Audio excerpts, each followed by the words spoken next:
¿Qué tal? Seguimos en este viaje de nuestro Antiguo Testamento, porque recién estamos empezando ahí, estamos recorriendo esa primera parte en estos orígenes bíblicos, y hoy día vamos a ver un poco cómo es la conformación de esta parte del Antiguo Testamento. Así que vamos a ver la compilación, qué es lo que contiene el Antiguo Testamento, cuáles son sus libros.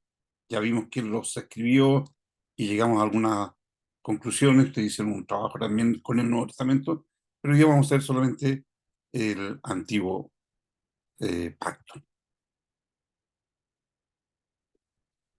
Hay una agrupación que lo vimos en la primera conversaciones donde está lo que llamamos la Torá para los judíos, eh, el Pentateuco para nosotros, los primeros 5 libros.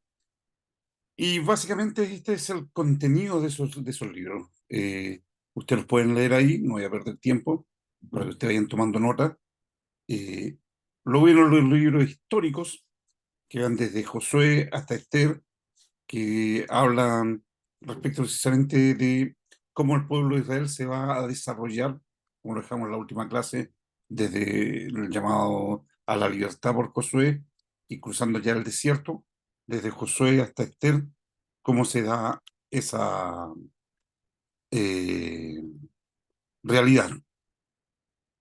Los libros poéticos para nosotros son estos 5 libros que también no solamente son poesía, sino que también tienen y contienen revelación de Dios, que nos hablan de la intervención divina, de características de Dios, y vamos siempre centrando que este es un libro sagrado, no es un libro de romanticismo, no es un libro de historia, aun cuando tiene historia, tiene romanticismo, pero no son esencialmente ellos.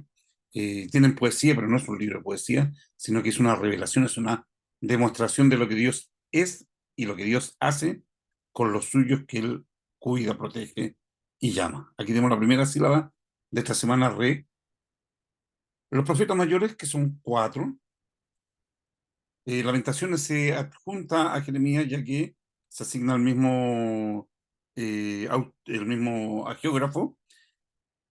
Y se le llaman esencialmente profetas mayores no porque tengan una mayor revelación de Dios o porque sean más importantes que los profetas menores, sino por la extensión de su eh, contenido. Son libros que tienen mucho más escritura que el resto de los otros profetas. Ahí también hay un resumen muy escueto de lo que significa cada libro. Ya lo veremos un poco más con detención. Los profetas menores, estos 12 profetas, también están ahí mostrados. Es importante para hacerse una idea, y si usted toman todo lo que le he mostrado en estas diapositivas, se darán cuenta que siempre el tema es la presentación de Dios al humano y también la promesa que Él da al inicio de esta restauración o de este libertador eterno, este rey eterno, el, el- el que va a hacer justicia, el que ha de venir. Daniel le va a decir como eh, el Hijo de Hombre bajando desde el cielo. Siempre hay esta intención de mostrar lo que vendrá en la segunda parte. La primera parte, digamos, en el Antiguo Testamento, si pudiéramos hacer una suerte de, de obra literaria completa, el Antiguo Testamento nos muestra a Dios en su poder, en su justicia. Él es justo, en su rigor dentro de su justicia, en cómo Él hace justicia. Vemos cómo Él perdona. Vemos que su perdón no es como el perdón que nosotros constantemente estamos haciendo. El perdón de Dios es un perdón correctivo. Él nos perdona, pero en muchas ocasiones, en muchas, la mayoría de las ocasiones, tenemos que hacernos cargo de nuestras decisiones. En los profetas, Dios siempre le está diciendo al pueblo que se vuelva a Él, que no siga otros dioses, que haga lo que Él está diciendo. El pueblo no hará caso y Dios los dejará que vengan en manos extranjeras, potencias extranjeras que los tomen y los lleven en cautividad al reino de Judá. El reino del norte tendrá una peor suerte, ya que los asirios prácticamente los destruirán y nunca más volverán a ser el reino. Los de Judá volverán y le impondrán rey y regidor y todo lo demás, pero volverán a su tierra. Del norte se desconoce qué ocurre con ellos. Bueno, esta idea de haz lo que yo te digo, si no atenta a las consecuencias, está en toda la Biblia. Y en los profetas se ve muy, muy potentemente que Dios es así. Dios es amor, Dios es misericordia, Dios da oportunidades, pero llega un momento determinado, Dios hace brillar su sentido de justicia. Lo hace con amor siempre, siempre da posibilidades. Aquí también les voy a dejar un paralelo con los años de la historia universal. ¿Qué está pasando en la historia universal, más o menos, respecto de la fecha en que se data los acontecimientos? Eh, Desde la creación hasta los antepasados de Abraham, no hay un tiempo definido. Muchos saltan de los primeros 11 capítulos de Génesis, pensando que son años o cientos de años. Tenemos que la ciencia ha mostrado y demostrado que la Tierra tiene bastantes miles de años más y la creación humana y la existencia humana mucho más que 3100 años. Hay culturas anteriores a los 3000 años. Entonces, desde que el Señor crea al ser humano hasta que tomamos el hilo conductor de Taré y que es el padre de Abraham, hacia adelante pasan muchos años. Y los ancestros de Abraham, por supuesto, también que son mencionados, pasan muchos años entre la caída de Adán y las torres de Babel, Noé. Son años y son tiempos no fijados, no hay una crónica que nos diga cuánto tiempo fue. Pero aquí vamos a tratar de citar cómo se va desarrollando respecto a lo que tenemos en cultura de Occidente. Eh, Abraham, por supuesto, que es la partida de el hilo que no nos va a separar de esta familia hasta la venida del Mesías. Se cita más o menos en 1850 antes de Cristo, y esto tomando también un poco lo que es la mención de Ur, la tierra de los caldeos, y 150 años después, más o menos se fija en que los patriarcas partirían a Egipto y ahí recién los babilonios recién están comenzando a ordenarse como nación. Bueno, un cambio de etnia en el gobierno egipto ahí, los Ixos que vendrán y se apoderarán de aquello, pasarán esos 400 años de esclavitud en Egipto. Y ahí está Moisés, luego viene ya del 1250 adelante el libro de Éxodo que nos muestra la salida y la aparición del imperio hitita. eh, y ahí vamos viendo que el humano narra en su historia esto que va aconteciendo y la nueva fe, la erupción de la fe hebrea va guardando lo que ocurre con su ancestro. Ahí tenemos el periodo de los jueces, 1100 más o menos, va a aparecer Samuel el último de los jueces, tenemos a Saúl el primer rey, luego David, el crecimiento de David, después Salomón, y ahí los gobiernos tanto del reino del norte como los reinos del sur. Los reinos del norte son, los reyes del norte son Israel, los del sur son los de Judá. Así que en la caída de Samaria, que es el reino del norte. eh, Van a sacar a la gente, la van a matar, va a crearse un sincretismo con la fe babilónica y también lo que residen en la ciudad, las civilizaciones que residen en el sector de Samaria. B. Segunda, sí, la re B. Hechos notorios que son relatados en la Biblia que nos permiten situar el relato en estos años, ¿no? Eh, la caída, y acá sí lo que aparece en escena. Esto lo van a tener también en PDF, así que lo pueden leer. Y aquí vamos a ahondar en los libros que hemos estado hablando.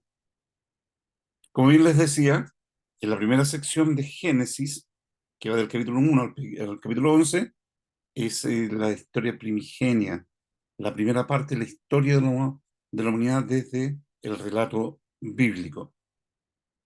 Vamos a partir, por supuesto, desde la creación del Señor Dios, que es muy interesante, como el Señor muestra también una característica de él, de su orden.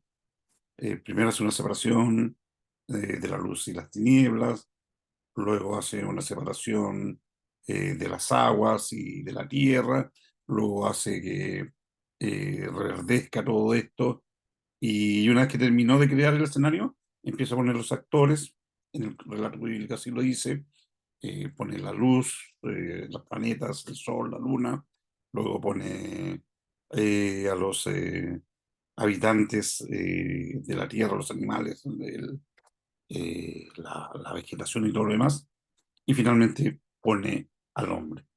¿Cuál es el objetivo de este relato, de esta demostración? Es poder poner de manifiesto al ser humano que él es un ser creado y no es un creador, que él no es eh, un resultado de algo inesperado, sino que Dios lo crea a su imagen y semejanza con una finalidad. También muestra cómo este humano tiene la autoridad de tomar decisiones, de obedecer o no obedecer, de escuchar o no escuchar. Nos muestra cómo el mal va a tomar posesión de nuestros primeros padres y decidirán el camino negativo y Dios mostrará su amor dándoles vida y no matándolos en aquella oportunidad, sino que les da vida y les promete un restaurador. Y comenzamos con la historia de Jesús, un restaurador, alguien que va a herir en la cabeza a la serpiente que ha engañado a la humanidad. Y finalmente también en el capítulo 11 va a mostrar en esta parte la primogenia, esta constante del hombre de querer ser como Dios y deciden crear esta torre que llega al cielo y Dios tomará la decisión de digregar al hombre a través de incomprensión entre ellos y serán esparcidos por toda la tierra. La segunda parte del libro, el capítulo 12 en adelante, va a comenzar a relatar la vida de Abraham, un hombre que procede del grupo de los arameos que habitan el sector de Ur, la tierra de los caldeos. Y Dios va a permitir que esta digregación que él hace ponga a la familia de Abraham en ese lugar, al otro lado del desierto, de donde ellos deben eh, desarrollarse como civilización. Así que él y su padre, Taré y sus hermanos Nacor y Harán están viviendo ahí. Y el ser humano ya tiene esta concepción de la divinidad. La familia de Abraham se dedicará a hacer ídolos, porque la gente ya tiene esta eh, concepción de alguien superior. Por lo tanto, necesitan la representación de alguien, de ese alguien superior, y en eso vieron un emprendimiento, una posibilidad de negocio. Lo hicieron y trabajaban en eso hasta que Dios, el verdadero Dios, el eterno Dios, habla con Abraham, que tiene esta conciencia de esta divinidad, y lo manda a salir de esa tierra y que vaya a el lugar que le iba a indicar. Mientras tanto, cada tribu, cada familia tenía esta búsqueda de Dios a través de sus enseñanzas, que estaban muy ligadas a lo que Dios enseñaba o había enseñado al principio y se había guardado eh, cuidadosamente por la familia. ¿Cómo llega el relato de este Dios creador? A través de el- la tradición oral que familia a familia se van entregando. Tenemos, como ustedes ya han de saber, que Abraham tiene un hijo, dos hijos en realidad, tiene a Ismael y a Isaac, que son los nombrados los importantes, y ellos dos finalmente van a tener esta situación de la primogenitura. Isaac eh, va a quedarse con ella porque es el hijo de la promesa. Ismael tendrá que irse al desierto. Isaac tendrá dos hijos y tendrá el mismo problema. Dos hijos peleando por la primogenitura, que finalmente se quedará en Jacob, que se la comprará a su hermano por un plato de lentejas. Y de ahí vendrán los 12 hijos que se transformarán en pueblo y vendrá la hambruna que los llevará a, a vivir a Egipto, puesto que el hambre que era muy común en el área donde estaban ellos ubicados. De hecho, más adelante, Ruth va a tener que, Elimelech en realidad, el esposo de Ruth, tendrá que tomar decisiones y partir a buscar comida porque en la tierra donde están viviendo no hay comida. No es una tierra de mucho producir, estamos al aire del desierto, no es una tierra generosa en eso. Eh, no son muy hábiles tampoco construyendo embarcaciones que pudieran hacerse hacia la mar a pescar y los animales no tienen mucho que comer. Entonces, cuando se producían años de sequía, rápidamente desaparecía la vegetación y con ello los animales también morían rápidamente. Van a partir para allá, van a ser bien recibidos por Egipto, porque en Egipto está ya José, que va a administrar la producción de todo el imperio egipcio y van a tener granos en tiempos de abundancia, de buena producción de la agricultura. Él va a imponer impuestos en comida, por lo tanto van a crear grandes graneros donde guardarán esto para los tiempos malos y cuando llegan los tiempos malos llegan también a Egipto los hermanos de José junto con su padre. Y la historia está ahí, ustedes la habrán leído y la saben perfectamente.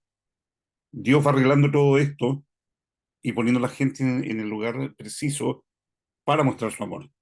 Si José, que a nuestros ojos vilmente es vendido, si no hubiera sido vilmente vendido, si no hubiera sido esclavizado, si no hubiera habido un trabajo en la personalidad de José y si no hubiera tenido el corazón que tenía José, probablemente los hebreos habrían tenido una historia muy corta.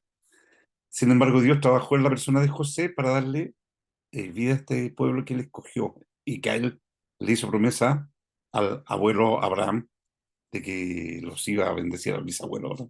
Que los iba a bendecir y Dios cumple su promesa en una forma que a veces a nosotros nos parece muy extraña. Así que parten para Egipto, son bien recibidos, llegan primero como buenas visitas, después con los cambios de gobernantes en Egipto, dejan de ser bien recibidos porque ya son muchos y empiezan a ser mirados con desprecio, con cuidado, un peligro latente, y por lo tanto lo empiezan ya a tratar como esclavos más que como ciudadanos, y van a trabajar en condiciones bastante límites. Y en este momento, cuando ya el pueblo no aguanta más, porque las condiciones cada vez han sido más extremas, Dios levanta un libertador llamado Moisés, que va a tener algunas cosas, un punto de partida, la manifestación de Dios sobre su vida, el hecho que Dios lo va a llevar a vivir y a educarse con los egipcios, a conocerlos, lo va a llevar al desierto, eh, a, a vivir y a conocer, recorrer el lugar donde tenían que ellos transitar, y lo va a llamar cuando ya esté preparado para hacer uso de una conciencia colectiva que tenían los judíos, los hebreos, de sentirse pueblos hijos de Abraham, a pesar de estar sin un sacerdote, sin tener un rey que los junte. Él, ellos se mantienen en esa concepción que habían heredado de Jacob y de los padres fundadores de las 12 tribus, eh, que en realidad vamos a ver que son 13. Si les causa duda, me dicen. Eh, Estos relatos van a permitir que el pueblo se mantenga en torno a esta concepción de que son un solo pueblo, y, y Dios lo va a ocupar a este muchacho prometiéndole que va a estar con él. Sale y se va a enfrentar solo a Faraón con un báculo que era un palo, un pedazo de árbol que él toma, un palo más o menos recto que le servía para como de trekking. Y el Señor Dios es el que hace todo lo demás. Con ese palo lo transformará en una fuente que dividirá el Mar Rojo. Será el que ayudará a que el pueblo tenga agua. Pero es un palo. El poder no está en el palo, el poder está en Dios, que va a actuar sobre la madera que está en la mano de Moisés. Es más, Dios le preguntará qué tiene en la mano en algún momento de una conversación, y Moisés dirá: tengo una vara. Entonces, ya, ok, yo trabajo. Muchas veces nosotros seguimos dándole importancia a las cosas y no a quien las hace. Dios va a guiar a este pueblo por el camino más complejo, lo va a llevar a quedar en una situación entre el ejército egipcio que los persigue, el Mar Rojo. Él actuará, le abrirá camino por el mar, le abrirá camino por el desierto. Dios, estando ya en el desierto, le va a entregar las leyes, le va a dar por escrito lo que él quiere. Bajará con estas tablas que el Señor escribe con su mano. Es la mano de Dios la que escribe en la tabla, y cuando baja Moisés se encuentra con la fiesta, se enoja y las quiebra. Si Dios me escribiera algo, no lo cuidaría mucho, pero Moisés, la ira que le vino fue demasiado grande, y Dios tendrá que entregar estos mandatos eh, al pueblo para que el pueblo los tenga también por escrito, y los guardarán en el arca. Dios levantará a su hermano Aarón para que le ayude en todo lo que sea la parte sacerdotal, y finalmente ellos caminarán lo que debían demorarse un mes y medio, mm, se van a demorar 40 años, por el lugar donde Moisés los va a estar llevando, y Dios los estará guiando, hasta que muere Moisés, y tendrá que sucederle a alguien que sepa lo que está pasando, y vendrá Josué, uno de los sobrevivientes de la primera generación que sale de Egipto. La gran mayoría morirá. Quedan Caleb y él, de un grupo de 12 espías que Moisés mandó a ponerse a la tierra. Solamente ellos dos quedan, y van a guiar al pueblo en esta última etapa, Josué. El Señor Dios, a través de él y de los descendientes de las tribus, tendrán que hacerse cargo de destruir a los cananeos que viven en la tierra que ellos habían dejado 400 años atrás, y no harán la pega, no van a destruirlo, no van a expulsarlo a todos. Finalmente van a tener el problema de que eh, constantemente le estarán dando pelea hará una distribución de tierra dentro de las tribus para que todos tengan eh, su lugar. Debieran ser 11 las tribus que heredan, porque las 12 le vino a tener tierra, se dedicaron a la parte de sacerdotal, y los hijos de José van a ocupar el lugar de José y de Leví. Por esa razón van a quedar dos tribus cubriendo el lugar o sea, una tribu de un hijo de José tomará el lugar de Leví, y ahí serán 12 tribus, más la tribu de Leví, que no hereda tierra, nos encontramos con 13 tribus. Pero es producto de la organización del país. Como no expulsan a los cananeos le dejarán de herencia sus creencias y su forma de subsistir, que va a estar basada en la agricultura. Baal, Acera, Astarte, Moloch, Chemosh son dioses que van a estar constantemente eh, causando problemas de fe en el pueblo, porque el pueblo se volverá a ellos. Muere Josué y se produce este tiempo, el tiempo de los jueces, el periodo de los jueces, de mucho desorden. Cada tribu tiene su propia forma de gobernarse con sus príncipes. Se unirán cuando sea estrictamente necesario para defender alguna situación, pero esto va a provocar que, como no hay rey, cada cual hace lo que mejor le parece, y ahí van a estar constantemente teniendo problemas entre ellos respecto de lo que Dios le está pidiendo. Dios levantará estos jueces, que no son los príncipes, que no son los generales, no son eh, eh, constantes en el cargo. Dios los levanta para una determinada misión y para enseñar al pueblo que el que defiende es Dios. Algunos de ellos se creerán más de lo que son, algunos querrán ser jueces, pero Dios no los ha llamado.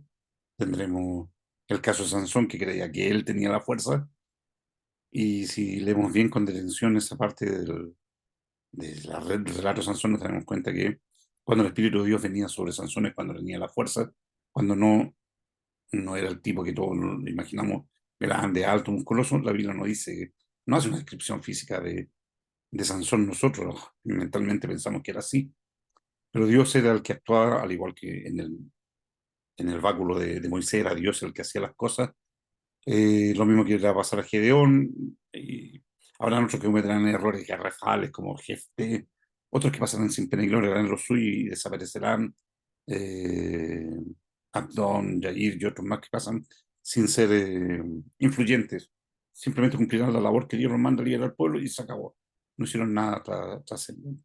Débora, sacando la cara por las mujeres como siempre, va a liderar el pueblo en un tiempo de bastante machismo. Que una mujer se hiciera cargo de liberar el pueblo es un dato no menor para una sociedad altamente machista, y que las mujeres no eran consideradas. Y estarán en esta pelea constantemente en el tiempo de los jueces, peleando por sobrevivir, por subsistir y por que no desaparecer en manos de enemigos. Tendrán una guerra civil y entre ellos, y que será muy sanguinario cuando se levanten contra un enemigo que casi la hacen desaparecer. Eso ocurre en la historia, es muy, muy sanguinaria. Cómo se arregla el problema y cómo se pide ayuda y justicia, peor todavía. Lea el libro jueces y ahí lo va a encontrar. Por lo tanto, el último de los jueces, profeta y sacerdote será Samuel, que es una persona llena del Espíritu de Dios, eh, respetada por todas las tribus, por todos los líderes, y tanto así que él era una suerte de rey en sí. Él hablaba en nombre de Dios lo acompañaba, él veía siempre a Dios actuando, él nunca se pasó a el rollo de ser el ungido, sino que él hablaba y vivía a nombre de Dios. Y el pueblo al hablar con él le dice que sus hijos no son de la misma calidad que él, Por lo tanto, ellos no quieren y ven que van al despeñadero si sus hijos se van cargo. Por lo tanto, quieren un rey como todos los pueblos. Él va a hablar con Dios y Dios le va a decir, no importa ya, no le están despreciando a ti, me están despreciando a mí. Así que dale un rey como el que ellos buscan. Y eligieron, y Dios dijo, ok, te escogen, bien, háganse cargo. Y escogen a Saúl, un tipo bueno, bueno, grande, musculoso. Este sí era alto, este era imponente ante los ojos de la gente. Y la gente lo escoge por eso, por su apariencia física, por lo que él, la impronta que él tenía. Era humilde, pero termina como soberbio y creyéndose el cuento de rey, mirando por la dinastía, mirando por su casa, qué le iba a suceder. Y por lo tanto, Dios lo va a desechar y va a mandar a este Samuel a escondidas, antes que muera el rey Saúl, a ungir un nuevo rey, que es el rey David, que es un chico que hace una práctica guerrera bastante especial, la revela, esa es la palabra estación. Va a, a tener este entrenamiento en privado. Como todos los niños y jóvenes de la época, su labor era trabajar cuidando a los animales. Como hoy día pasa en el campo, todavía pasa en nuestro campo, los niños son los que cuidan las ovejas y los animales los grandes se dedican a la agricultura. En este caso ya, como había rey y los hijos de eh, Isaí eran de buen parecer, estaban todos en el ejército, este cabrón chico estaba cuidando las ovejas. Y ahí va a entrenar con osos, con leones, su habilidad para lanzar piedras. Va a ser un profesional de los peñascas.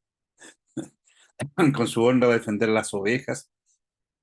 Y este dato no es menor, generalmente pasa desapercibido, ¿eh? Un león, un oso son animales más rápidos de lo que nosotros pensamos y más fuertes de lo que nosotros pensamos. Nunca nos hemos enfrentado con un león ni con un oso. No estoy hablando de un león africano.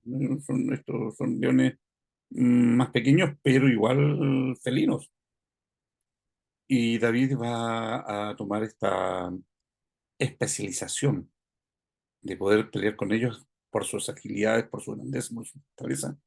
Los va a matar a piedra y va a ser un antecedente que sacar y va a poner sobre la mesa en su currículum cuando quiere pelear con Goliat y lo ven tan chico. Y él dice, no, si yo he peleado con oso y con león.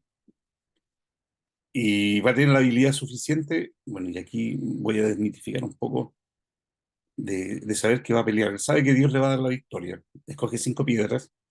Muchos dicen los 5 ministerios, los 5 pórticos. Escoge 5 piedras porque el tipo sabía lo que era pelear. En el pasado había matado leones, había matado osos, pero también había fracasado en varios tiros. Entonces ya piedra la respuesta. Sabía que Dios le iba a dar la victoria. Lo sabía. En la primera piedra, segunda piedra, la quinta piedra no lo sabía, pero sabía que Dios le iba a dar piedra. No, no cogió una piedra, no, no se la jugó a la primera, sino que creyó en Dios, pero fue previsor, cosa que nos cuesta entender porque nosotros queremos que Dios nos diga ya al tiro, a la primera.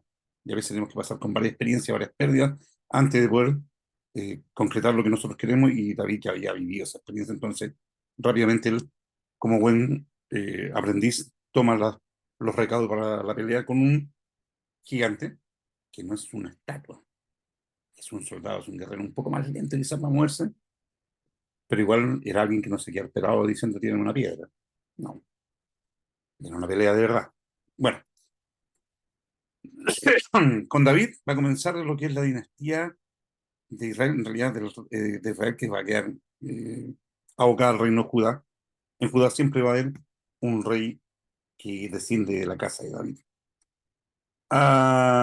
Con la monarquía va a aparecer también el profetismo, o sea, los profetas van a tener esta tarea de llamar al orden a los reyes, de decirle lo que Dios quiere cuando ellos eh, se están equivocando. Hay algunas ocasiones que toma la palabra del Señor en forma equivocada, y por ejemplo, si cuando un pastor está haciendo, o un pastor, un dirigente, un presidente, un alcalde, está cometiendo errores respecto de lo que Dios quiere, especialmente en el ámbito eclesiástico. Muchos dicen, hagan como David, no toquen a mis ungidos, ni hagan mal a mis profetas, así que es cosa de mi pastor, así que usted no se meta en eso. Vemos aquí que el rey David va a ser enfrentado por un profeta.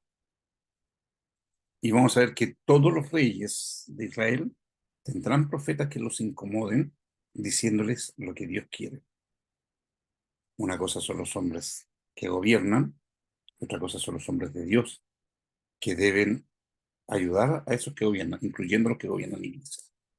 Bueno, esta, esta forma de vivir, de entender la revelación de Dios a través de los profetas, va a ser un hilo existente en toda la historia de la Biblia que vamos leyendo y aprendiendo. Cuando desaparece la monarquía porque son de esclavos, o ya sea Siria o Babilonia, la institución de los profetas va a llevar a exaltar el trabajo sacerdotal, que será lo que mantendrá unido a este pueblo tan porfiado. Muere el rey David, lo sucede su hijo Salomón, que es un tipo muy inteligente, muy eh, dado a hacer buenos negocios, a hacer buenas alianzas, pero así también es como él va a alejar su corazón de Dios y terminará eh, con un corazón extraviado respecto a su relación con Dios, y solamente Dios, por amor a David, no cortará el reino, sino que mantendrá su promesa. La promesa de Dios permanece para siempre. Este rey, el rey Salomón, por su fama, por su poder económico, por su inteligencia, por su sabiduría, por su capacidad gubernamental, va a trascender más que todos los otros reyes y va a ser el más respetado de todos. Eh, Luego que Salomón muere, Dios va a permitir dividir el reino entre el reino del norte, que son 10 tribus que se quedan con Jeroboam, y el reino del sur, que se queda con Roboam, hijo de Salomón, y vivirán aquí con reyes alternándose en el reino del norte, todos los reyes. Ningún rey dará el ancho para ser conocido como un rey bueno ante los ojos de Dios. Y en el reino del sur solo 8 serán considerados buenos, que dan en el gusto a Dios, y a pesar de todo eso, Dios seguirá estando al lado de su pueblo, mandándole profetas para que se mantengan dentro de lo que Dios quiere, hasta que ya no dan más los actos que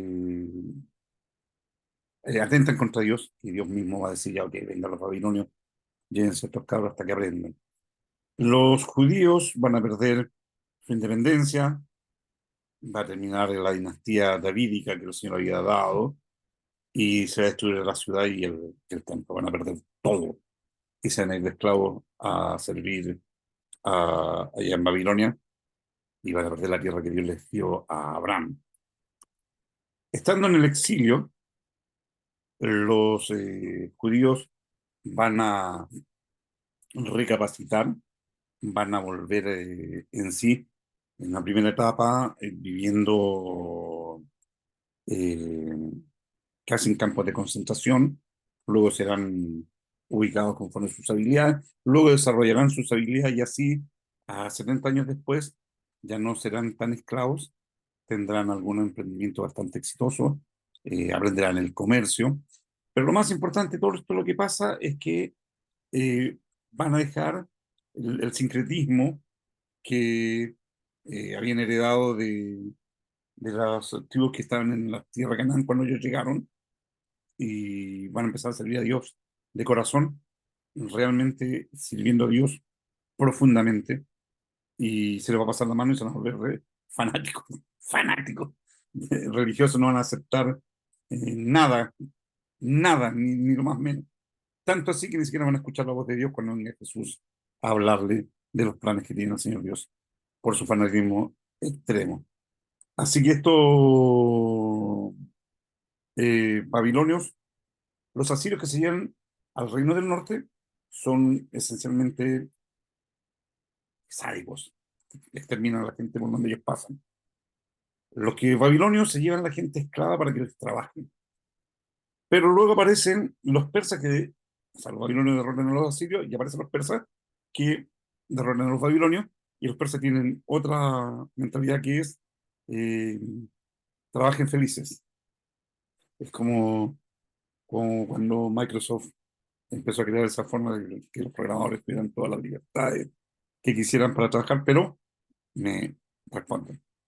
Le doy todas las libertades, pero ustedes me pagan mensualmente lo que corresponden, y a través de ellos, Ciro especialmente hará un trato de mandar los pueblos que estaban en esclavitud en la tierra que tenía Babilonia, que regresen al lugar donde fueron tomados, que puedan alabar a sus dioses, puedan vivir su religiosidad, y los manda de vuelta a la tierra prometida. Y ellos los persas van a dominar el mundo, y los hebreos volverán a su tierra, pero no volverán todos.